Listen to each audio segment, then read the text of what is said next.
வணக்கம் நண்பர்களே, முக்கிய செய்திகளை இந்த பதிவில் பார்க்க போகிறோம். சமீபத்தில் ஹோம் மினிஸ்டர் அமித்ஷா கவிஞர் வைரமுத்துவுக்கு வாழ்த்து சொல்லி ஒரு கடிதம் எழுதியிருந்தார்ல, அந்த கடிதம் கூட இணையத்தில் ரொம்ப வைரலாக ஷேர் ஆனிச்சு. ஞானபீட விருது வைரமுத்து வாங்கியிருந்தார். அதுக்கு கங்க்ராச்சுலேட் பண்ணி லெட்டர் எழுதியிருந்தார் அமித்ஷா. அண்ணாமலை சப்போர்ட்டர்ஸ் கேட்டாங்க பாஜக காரங்களை பார்த்து. ஏன்னா தமிழக பாஜக காரங்க அண்ணாமலையை தினமும் குறை சொல்லிக்கிட்டே இருக்காங்க. அதில் கடுப்பான அண்ணாமலை சப்போர்ட்டர்ஸு ஆண்டாள மிகவும் கொச்சையாக பேசின வைரமுத்துவுக்கு எதுக்காக மத்திய அரசாங்கம் ஞானபீட விருதை அறிவிச்சாங்க? இப்போ கூட சமீபத்தில் பகவான் ஸ்ரீராமர் புத்தி சுவாதீனத்தை இழந்தார் அப்படிங்கிற வார்த்தைகள்லாம் வைரமுத்து பயன்படுத்தினார். அப்படிப்பட்ட வைரமுத்துவுக்கு ஞானபீட விருதா மத்திய அரசாங்கம் வழங்கியிருக்காங்க? சித்தாந்த காவலாளிகளே, இதுக்கு பதில் சொல்லுங்க அப்படின்னு அண்ணாமலை ஆதரவாளர்கள் நயினார் கும்பலுக்கு செக் வச்சாங்க. அடுத்து ஹோம் மினிஸ்டர் அமித்ஷாவுடைய கடிதம் வெளிவந்துச்சு. ஞானபீட விருது கொடுத்ததே தப்பு, இதில் ஹோம் மினிஸ்டர் அமித்ஷா வேற விஷ் பண்ணியிருக்காரா? இப்போ இதுக்கு என்ன சொல்ல போறீங்க அப்படின்னு ரெண்டாவது செக் வச்சாங்க அண்ணாமலை ஆதரவாளர்கள். உடனே திராவிட ஜனதா கும்பல் எப்படி சமாளிச்சாங்கன்னா, உதாரணத்துக்கு கல்யாண்ராமன் அமித்ஷா எழுதியதாக வெளிவந்த கடிதமே ஒரு ஃபேக்கு, வீத லீடர்ஸ் இயக்கம் ஒரு பொய்யான கடிதத்தை உருவாக்கியிருக்காங்க. பாஜகவை குறை சொல்றதுக்காக, பாஜகவுக்கு செக் வைக்கிறதுக்காக ஒரு ஃபேக்கான கடிதத்தை அமித்ஷா எழுதின மாதிரி எழுதியிருக்காங்க அப்படின்னு உருட்டினாரு கல்யாண்ராமன். உண்மையிலேயே அமித்ஷா வைரமுத்துவுக்கு கடிதம் எழுதியிருக்காரா இல்லையா ஆய்வு செஞ்சு பார்த்தா எழுதினது உண்மைதாங்க.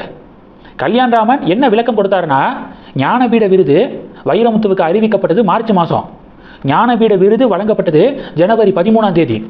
ஆனால் அந்த கடிதத்தில் 23ஆம் தேதி அமித்ஷா வைரமுத்துவுக்கு வாழ்த்து சொல்லி கடிதம் எழுதியதாக தேதி இருக்குது. 20ஆம் தேதிக்கு மேலே 13ஆம் தேதி விருது வாங்கின ஒருத்தருக்கு எதுக்காக 20ஆம் தேதிக்கு மேலே அமித்ஷா விஷ் பண்ணணும்? 13ஆம் தேதியே விஷ் பண்ணியிருப்பாரு, விஷ் பண்ணுறதா இருந்தா அப்படின்னு சொல்லி ஒரு சப்பையான காரணத்தை சொல்கிறாரு கல்யாண்ராமன். அந்த 13ஆம் தேதியிலிருந்து 20ஆம் தேதிக்குள்ளே டெல்லியில் நடந்த போராட்டத்தை பற்றி நம்ம எல்லாரும் தொடர்ந்து பேசிக்கிட்டு இருந்தோம். ஹோம் மினிஸ்டர் அமித்ஷா அந்த இஷ்யூவை சால்வ் பண்ணுறதுக்கு ஆலோசனை நடத்துவாரா இல்லை வைரமுத்துவுக்கு உட்காந்து லெட்டர் எழுதுவாரா? டெல்லி இஷ்யூவை சால்வ் பண்ணதுக்கப்புறம் வைரமுத்துவுக்கு வாழ்த்து சொல்லி கடிதம் எழுதியிருக்காரு. இப்படி எல்லாமல் உருட்டுவீங்க அப்படின்னு கல்யாண்ராமனுக்கு ஆப்பு வச்சாங்க வாலண்டியர்ஸு. இப்போ இந்த சூழலில் விசாரிக்கும் போது உண்மையிலேயே அமித்ஷா கடிதம் எழுதியிருக்காரு அப்படிங்கிறது கன்ஃபார்ம் ஆகுது.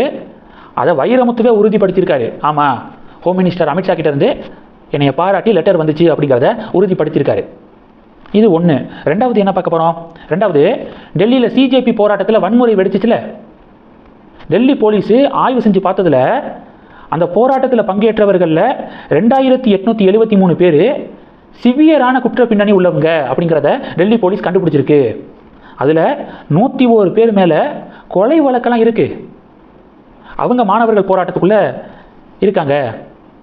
அப்போ உண்மையிலேயே இது மாணவர்கள் போராட்டம் தானா அப்படிங்கிற ஒரு பெரிய சந்தேகத்தையும் டெல்லி போலீஸுடைய இந்த ரிப்போர்ட்டு பொதுமக்களுக்கு ஏற்படுத்தியிருக்கு. 101 பேர் கொலை வழக்கு பின்னணி இருக்கிறவங்க, அவங்க எப்படி மாணவர்களாக இருக்க முடியும்? நாட்டுக்குள்ளே ஒரு பெரிய கலவரத்தை தூண்டுறதுக்கு உள்ள குதிச்சிருக்கானுங்க. நல்ல வேலை மத்திய அரசாங்கம் சுதாரிச்சுக்கிச்சு. இது 2.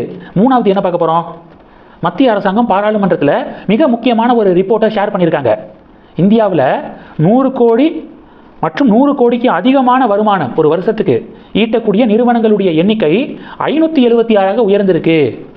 இதே 2021-22 வெறும் 142ஆக இருந்த எண்ணிக்கை இப்போது 576. அப்போது இந்திய நிறுவனங்கள் மிகப்பெரிய ஒரு வளர்ச்சியை நோக்கி போய்க்கிருக்கு அப்படிங்கிறத மத்திய அரசாங்கம் பாராளுமன்றத்தில் புள்ளி விவரத்தோட சொல்லியிருக்காங்க. இந்த செய்திகள் எல்லாத்தையும் பற்றி உங்களுடைய பார்வைகளை மறக்காமல் கமெண்ட் பண்ணுங்கள். தொடர்ந்து கணக்கில் இருங்க. அடுத்தடுத்து நிறையா பதிவுகளை பார்க்க போகிறோம். நன்றி. ஜெய் ஹிந்த்.